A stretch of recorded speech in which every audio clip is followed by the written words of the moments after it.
CSX Railway. 47 cars, traveling from Seattle to Chicago. Standard commercial route. Cargo manifests listed electronics, automotive parts, textiles. Nothing unusual. Trains like this crossed America daily. Nobody paid attention. But cars 17, 23, 31, 38, and 42 were different. From outside, they looked like standard boxcars. Rusted, weathered, identical to thousands of others, but inside, they weren't carrying cargo. They were carrying people, prisoners, hidden in secret compartments built within the cars. Soundproof, lightless. Mobile cells traveling at 70 miles per hour across America. Transcontinental Logistics, the company operating these trains, founded 2018 by Marcus Devine, former railroad executive. Net worth $240 million. His company specialized in discrete freight solutions for high-value clients. What that meant? Making people disappear. For 6 years, Transcontinental operated a mobile prison system. 23 trains, 117 modified cars, traveling constantly, never stopping long enough for inspection, moving human cargo across state lines, political dissidents, inconvenient witnesses, business competitors. Anyone wealthy clients paid $2 million to relocate permanently. 847 people transported in those cars over 6 years. Some held for months while clients decided their fate. Some released in remote locations with threats against their families. Some never released at all. Executed. Bodies dumped in wilderness during night stops. Evidence scattered across America's vastness. This is Operation Iron Chain. When the FBI discovered that America's rail system had been weaponized, that boxcars were prisons, that right now, 23 trains were moving across the country with 156 prisoners hidden inside, and federal agents had one chance to stop them all simultaneously before train operators could execute prisoners or cause derailments that would kill everyone aboard. If you support FBI agents who stop mobile prisons, hit like right now. Kidnapping is ancient crime, but keeping victims requires stationary locations, buildings, warehouses, facilities that can be found, raided, freed. Law enforcement knows how to handle stationary targets. But what if the prison never stopped moving? What if victims were constantly in motion? Crossing state lines? Jurisdictions? Making investigation nearly impossible? Marcus Devine understood this. Static locations are vulnerable, he told investors during a pitch the FBI would later obtain. FBI raids buildings, but they can't raid trains in motion. By the time they get warrant for specific train, it's crossed 3 state lines. Different jurisdiction. Warrant is invalid. We're always moving, always ahead of law enforcement. His business model was brilliant from operational security standpoint. Evil from every other perspective. Wealthy clients contacted Transcontinental with disposal problems.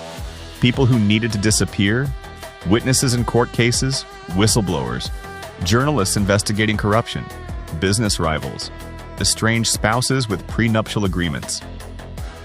We charge $2 million for permanent relocation, Devine explained. Target is collected, placed in mobile containment, transported for however long client needs. If client wants target released somewhere remote, Montana wilderness, Alaska tundra, we arrange that. If client wants permanent disposal, we handle that too. No traces, no evidence. Person just vanishes. The modified boxcars were engineering achievements. External appearance, normal freight car. Internal reality, prison cell. Soundproofed walls. Air filtration from outside. Chemical toilet, water tank, food storage. Everything needed for human occupancy, but no windows, no communication, no escape. Just darkness and motion. Constant disorienting motion. Prisoners lose sense of time, one guard who later cooperated testified. No day-night cycle, just darkness, train movement. After a week, they don't know if they've been there a week or a month. psychological torture without laying a hand on them. Should companies that weaponize infrastructure face terrorism charges? Comment Y or N. The FBI investigation began with missing persons pattern. Special Agent Jennifer Morrison noticed anomaly. High-profile disappearances, witnesses in federal cases, journalists, activists, all vanishing without trace. Over 6 years, across multiple states, no bodies, no evidence, just gone. Witness protection programs account for some, Morrison told her team. Voluntary disappearances for others, but 47 cases have commonality. All disappeared near railroad routes, all within 24 hours of freight train passing through their area. She mapped disappearances against rail schedules. Pattern emerged. Transcontinental logistics trains were near every disappearance. Statistical probability, less than 1% this was coincidence. We need to inspect these trains, Morrison decided. But that proved difficult. Trains crossed state lines. Jurisdiction changed constantly. By the time warrant was issued for train in Illinois, it was in Iowa. New warrant needed. By then, train was in Nebraska. They're exploiting jurisdictional gaps, Morrison realized. Moving faster than our warrant process, we need different approach. FBI got authorization for tracking. GPS devices placed on suspected cars during brief stops. Monitoring movement, documenting routes, building pattern. Over 3 months, they tracked all 23 transcontinental trains, mapped their movements, identified the 1 to 17 modified cars. Then came breakthrough. Michael Torres, journalist investigating corporate corruption, targeted by a company he'd exposed. He was collecting evidence at home when men broke in, drugged him. He woke in darkness, moving, in train car. But Michael had been prepared. Investigative journalists make enemies. He had emergency beacon, surgically implanted, activated by specific finger pressure sequence, like panic button, but traceable, broadcasting location via satellite. FBI received signal. We've got a beacon, moving westbound, on CSX rail line, speed consistent with freight train. Morrison recognized the pattern, transcontinental train. He's in one of the prison cars. We need to stop that train, now. But stopping freight train isn't simple. Engineer needs reason. Emergency. Mechanical failure. Law enforcement can't just demand stop without jurisdiction. The train was in Wyoming, moving through remote area. FBI needed coordination with local authorities. Contact Wyoming Highway Patrol, Morrison ordered. And Amtrak police, get authorization to stop that train on emergency basis. We have active kidnapping in progress. Coordination took 2 hours. By then, train had crossed into Montana. New jurisdiction. More coordination needed. Meanwhile, Michael Torres was imprisoned in darkness, not knowing if rescue was coming. Finally, authorization granted. Montana Railroad Authority ordered emergency stop. Engineer complied. Train halted in remote area outside Billings. FBI tactical team arrived by helicopter, surrounded the train. FBI, we have information about kidnapping victim aboard this train. We're conducting search. Train crew was confused. This is freight train, no passengers. Open the cars, all of them. Standard cars were checked. Electronics, automotive parts, textiles, as manifested. But car 23 was different. Guards inside, armed. This is private cargo. You need specific warrant. We have kidnapping victim transmitting distress signal from this car, FBI agent replied. That's our warrant. Open it or we breach. Guards realized resistance was futile. Opened the car, FBI entered, found hidden compartment, and inside, Michael Torres. Alive. Disoriented, but alive. FBI, you're safe. How long have you been here? I don't know. Days? Weeks? What day is it? October 15th. I was taken October 13th. It feels like longer. FBI arrested guards, searched car thoroughly, found evidence, documents, lists, 6 other prisoners in that car's history, where they'd been released, where they'd been disposed of. This isn't isolated, Morrison realized. This is system. We need to stop every transcontinental train, right now. How long does a typical FBI multi-state train interdiction take? A. 30 seconds. B. 3 minutes. C. 10 minutes. Answer at the end. The operation required unprecedented coordination. 23 trains across 17 states. All needed to be stopped simultaneously, before train operators could communicate, before prisoners could be harmed, before evidence could be destroyed. FBI contacted every state police agency, every railroad authority, Amtrak police, DEA, ATF, every federal and state agency with jurisdiction over any segment of rail network. We need all 23 trains stopped within 30-minute window, Morrison briefed National Command. Emergency mechanical failures, track obstructions, whatever excuse works, but simultaneously. If one train operator warns others, they could execute prisoners or derail trains. The coordination was massive. 73 different agencies, positioned along 23 different routes, all waiting for synchronized signal. Morrison had one concern. What if train operators crash trains deliberately, kill prisoners and evidence rather than be caught? We position emergency response at every stop location, FBI Tactical Coordinator replied. Medical teams, fire rescue. If operators try anything, we're ready. November 1st, 2 p.m. Eastern Time. Operation Iron Chain executed. Across America, 23 freight trains received emergency orders. CSX command to train 847. Report mechanical failure. Emergency stop immediately. Montana Rail Authority to Transcontinental 12. Track obstruction ahead. Emergency stop now. Amtrak Police to train 934. Federal emergency. Stop your train. Do not proceed. Within 17 minutes, all 23 trains stopped. In 17 different states. Some engineers complied immediately. Some questioned. Some refused. Until state police vehicles blocked tracks ahead. Physical barriers couldn't proceed. FBI tactical teams swarmed every train. Helicopters landing nearby. Armored vehicles arriving on service roads. Overwhelming force.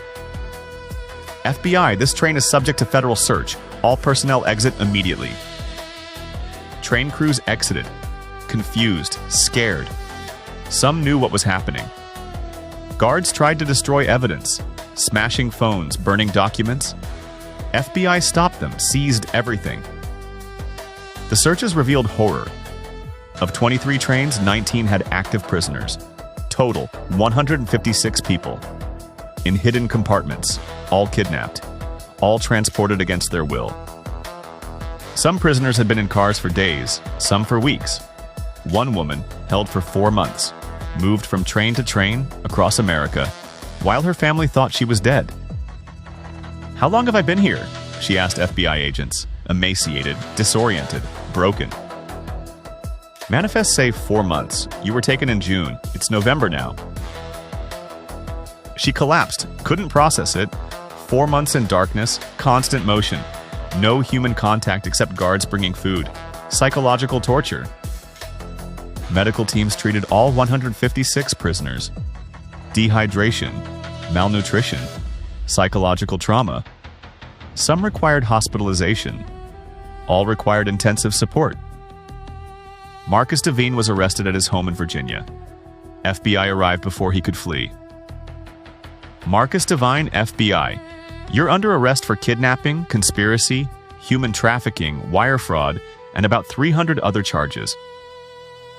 I run a logistics company, Devine said calmly. I transport freight, legal commerce. You transport people in prison cars, FBI agent replied. That's not freight, that's kidnapping. I want my lawyer. You'll need several. The evidence seized was staggering. 6 years of operations. Every kidnapping documented. Client names, targets, prices paid, locations where prisoners were released or disposed of. 847 names total. Of those 847, FBI found 156 alive in the trains. Where were the other 691? Dead? Released? Investigation expanded, searching for bodies, survivors, answers. If you believe rail companies must implement security measures to prevent weaponization, type SWAT signal. The prosecutions took 3 years. Devine faced 847 counts of kidnapping, 1 per victim, plus conspiracy, wire fraud, human trafficking, money laundering, RICO violations. His defense: clients hired me for legitimate witness relocation services. If some clients had criminal intentions, I wasn't aware. I can't be responsible for client misuse of my services. You built prison cars, prosecutor countered. Soundproofed, hidden compartments, chemical toilets. These aren't for voluntary passengers. These are kidnapping tools. You designed them, you operated them, you profited from them. Evidence included testimony from guards who cooperated, from freed prisoners, from clients who made deals, all describing Devine's operation, how he marketed it, how he charged $2 million per target, how he guaranteed disappearance. Jury convicted on all 847 kidnapping counts, every charge. Sentencing: 47 consecutive life sentences, plus 900 years, forfeiture of all assets. Transcontinental logistics dissolved, trains and cars sold, proceeds to victim compensation. You weaponized America's rail system, judge said. Turned trains into mobile prisons, kidnapped 847 people, transported them like cargo. You're a monster. You'll die in prison. The 93 train crew and guards faced trials. Some claimed ignorance. I was just engineer. Didn't know about hidden compartments. But evidence showed many knew. Communications discussing special cargo, extra payments for discretion, instructions about package handling. They knew. 67 convicted, sentences 15 to 40 years, 26 acquitted, legitimately didn't know. 6 cooperated, got reduced sentences. The clients, people who'd paid $2 million to disappear someone, were harder to prosecute. Wealthy, powerful, lawyers. But FBI had records, emails, wire transfers, proof of conspiracy. 47 clients arrested, business executives, politicians, lawyers, celebrities, all charged with conspiracy to commit kidnapping. Some made deals, testified against Devine, got reduced sentences. Others fought, 32 convicted, sentences 20 to 50 years. The 156 freed prisoners faced difficult recovery, months in mobile prisons. Psychological damage was severe. I still can't sleep without feeling motion, one said. I dream I'm still in that car, moving, never stopping, trapped. Support services provided therapy, medical care, financial compensation. Average $2.8 million each from Devine's seized assets. Didn't heal trauma, but helped rebuild lives. The 691 missing victims presented grim investigation. FBI searched, found some alive, released in remote locations, surviving, hiding, afraid to come forward. FBI convinced them they were safe, brought them home. Others weren't found, presumed dead, bodies dumped across America, wilderness, rivers, mines. Searching was nearly impossible, too vast, too many locations. Families received closure where possible. DNA matches when bodies were found, financial compensation. But money doesn't replace loved ones. Michael Torres, journalist whose emergency beacon triggered operation, became advocate. I was lucky, had beacon. Most victims didn't. They disappeared into mobile prisons, some forever. We need better protections, better tracking, better accountability. Railroad industry implemented reforms. Mandatory inspections of freight cars, random checks, enhanced security, federal oversight, making hidden compartments harder to build and operate. Devine exploited gaps in our system, railroad industry spokesperson admitted. We assumed freight cars carried freight, not people. We've corrected that assumption. Congress passed Railway Security Enhancement Act, funding for inspections, technology for detecting human presence in cargo areas, enhanced penalties for using trains in kidnapping. The 117 modified prison cars were destroyed. Public demonstration, crushed, melted, recycled into memorial sculpture. These cars were prisons, now they're art, reminding us to stay vigilant. FBI created task force, monitoring freight companies, looking for similar operations. Divine wasn't first to weaponize infrastructure, task force leader said. He won't be last, we're watching. Here's the answer. Most FBI multi-state train interdictions take hours to coordinate across jurisdictions. Operation Iron Chain took 17 minutes to stop all 23 trains simultaneously across 17 states because of unprecedented pre-coordination. FBI positioned assets near every train, obtained blanket emergency authorities, and executed with military precision. Every minute mattered because train operators could have communicated warnings, executed prisoners, or caused derailments. Speed saved 156 lives. 156th? Think about that. 17 minutes, 23 trains, 17 states, perfect coordination. One mistake and prisoners could have died, or trains could have crashed. Perfect execution under impossible pressure. Could you coordinate 17 state agencies simultaneously? Would you trust them all to execute perfectly without rehearsal? 3 questions.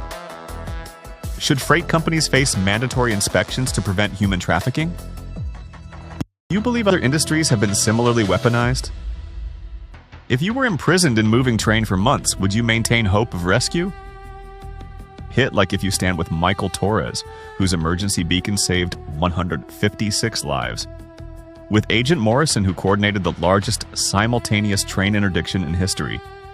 With every prisoner who survived mobile hell. Subscribe to SWAT Signal, where we expose weaponized infrastructure, where we prove that criminals' innovation demands equal law enforcement innovation, where we honor agents who stop mobile prisons. When trains become prisons, SWAT Signal brings them to a halt. Tactical precision, zero tolerance. SWAT Signal. Shield or silence, which side are you on? Marcus Divine is in Supermax now. Solitary confinement. He'll never see freedom. His $240 million fortune is gone. His trains are scrap. His name means evil. But 156 people breathe free air. Because Michael Torres had a beacon. Because Agent Morrison connected patterns. And because 73 agencies coordinated perfectly. Un saludo, hermanos y hermanas, desde el Monasterio de la Luz de Nuestra Señora de Fátima. Como habéis visto, pues la verdad es que siempre he dicho, ¿no?, que los guionistas pues no tienen tanta imaginación, ¿no? Siempre ha habido hijos de la luz, de la oscuridad, que se han dedicado pues a estos menesteres, ¿no? A hacer desaparecer a la gente, ¿no? Y también pues a eliminarla, ¿no?, de este plano de existencia, ¿no? Es algo monstruoso todo esto, ¿a que sí? La verdad es que es triste, ¿no?, cómo está la sociedad, ¿no?, cómo está el pueblo, ¿no?, y cómo hemos llegado a donde hemos llegado, ¿no? Es una cosa que últimamente me pregunto, ¿no?, cuando cojo estos vídeos, ¿no?, y os los traigo, ¿no?, para que lo veáis, ¿no? Yo sé que muchos de vosotros pues también hacéis seguimiento, ¿no?, pues a estos vídeos, ¿no?, que se están difundiendo, ¿no?, ahora en los últimos tiempos, ¿no? Creo yo que todos estos vídeos son muy efectivos, ¿no?, para revelar, ¿no?, revelar pues todo lo que hay aquí, ¿no?, de oscuridad, ¿no? Estamos hablando de Estados Unidos, ¿no?, pero esto es Europa y es igual. Siempre ha existido el mal, ha estado conviviendo, ¿no?, con la luz, ¿no? Pero esto es la realidad del día a día, ¿no? Todas esas series, películas que van de estos temas son porque estos temas son reales. Esto existe en el día a día, ¿no?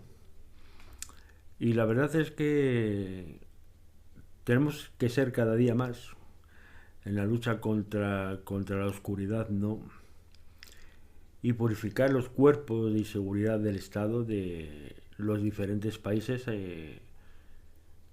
porque no hay otra. Hay que haber inteligencia, ¿no? Y contrainteligencia para poder saber, pues, por qué pasan algunas cosas, ¿no? Es algo parecido, pues, como aquí en España, ¿no? Con el 11M, ¿no? ¿Qué pasó? ¿Qué no pasó? ¿Por qué pasó como pasó? Y luego, pues, todos esos mandos, ¿no? No voy a entrar en detalles, evidentemente, pero creo que ya sabéis de lo que estoy hablando, ¿no? Creo que los últimos tiempos son también para hacer una recapitulación, ¿no?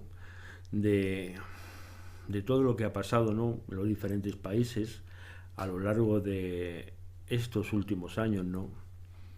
Y ver todo lo que hay ahí, de por qué se ha llegado donde se ha llegado, ¿no?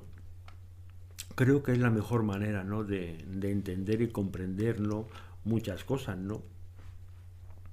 Ahora que todos tenemos un poquito más de tiempo, ¿no? En estas fechas tan importantes, ¿no?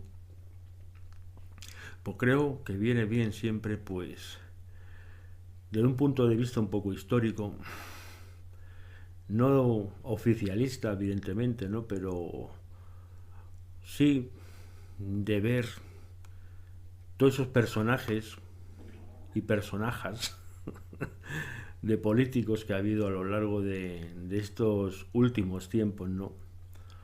Pues hay que empezar a analizarlo, ¿no? Con mirada crítica, ¿no? De por qué todo está como está, ¿no? Porque mucha de la gente pues se pregunta, ¿no? Pues ¿por qué los precios están tan caros? ¿Por qué los coches han subido tanto? ¿Por qué todo, cada día todo sube más y más y más? Y no hay nadie que lo pare, ¿no? Es una cosa verdaderamente increíble, ¿no? ¿Por qué todo tiene que ir cada día más y más y más? Esa es una pregunta que creo que todos, más que nunca hoy, nos estamos haciendo, ¿no? ¿Por qué los precios suben, suben y suben? Pues eso es algo que yo creo que más que nunca os deis cuenta por qué pasan estas cosas, ¿no? Y es para la perdición de la criatura de Dios, no es por otro motivo, es todo muy claro, todo está muy orquestado, ¿no?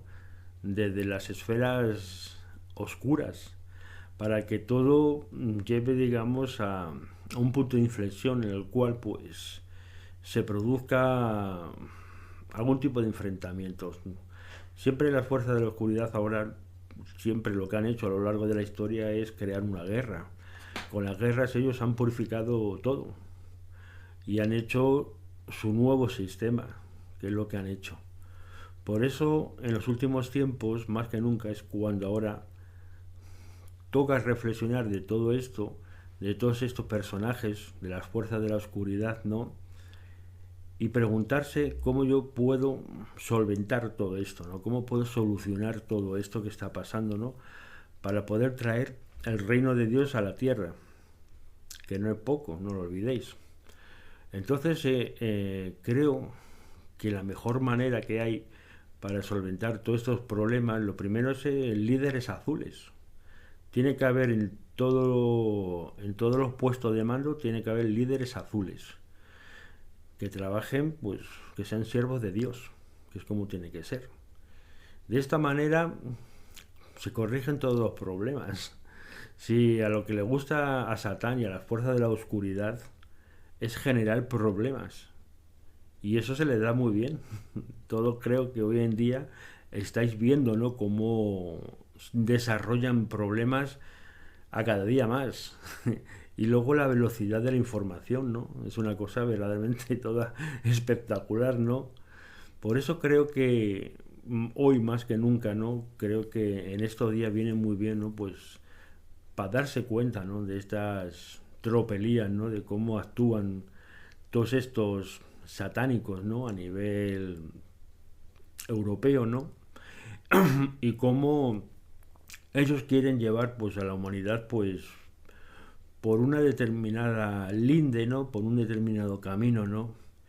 Y la verdad es que yo creo que más que nunca creo que la gente se está dando cuenta, ¿no? De que a mí no me gusta el camino que lleva todo esto, ¿no? Y creo que podemos, todos unidos, ¿no? En la Cruz Azul, pues, y el núcleo nacional, ¿no? Todos unidos en un mismo frente, ¿no? Para acabar con todo esto, ¿no? Y creo que a mí me parece muy, muy fácil, ¿no? Creo que no es difícil acabar con ellos, ¿no? Ya lo hicimos en la guerra civil y esta vez se va a volver a hacer otra vez igual. Por lo tanto, creo que no quería extenderme mucho tampoco, porque luego me enrollo mucho, ¿sabéis? Y la verdad creo que con con estas consignas yo creo que es fácil, ¿no? Pues identificar, ¿no? Y creo que ahora más que nunca, ¿no? Pues todos unidos de la mano, ¿no? Tenemos que poner las medidas, ¿no? Poner las maneras y las formas, ¿no? Para meter a prisión a toda esta gente, que es lo que tenemos que hacer. A los monstruos no se les puede dejar, pues, como han estado durante todo este tiempo, ¿no? Porque los gobiernos satánicos lo que hacen es justamente a los monstruos que había, como eran los de ETA, pues ya viste lo que han hecho, sacarlos todos de la cárcel. Y ahora están inclusive en la administración pública. Es una cosa de locos, ¿no? Por eso creo que más que nunca, todos unidos, pues podemos derrotar al enemigo sin ningún tipo de problema. Por lo tanto, pues me quedo por aquí para que meditéis en todo este tipo de situación, ¿no? Y de qué puedo hacer yo para poder erradicar, ¿no? Pues la oscuridad, ¿no? Que me está, digamos, presionando, ¿no? En el día a día, ¿no? Como puede ser la factura de la luz, la factura del gas, luego los impuestos, que cada día quieren más. Son maneras, como tenéis que entender, de presión. Pero no olvidéis que lo más importante sois vosotros. Y que ellos, pues la verdad, con no obedecer es más que suficiente, ¿no? Porque lo importante es aquí es que sois vosotros. Tenéis que entender que sois libres y podéis hacer lo que queráis dentro de unas normas.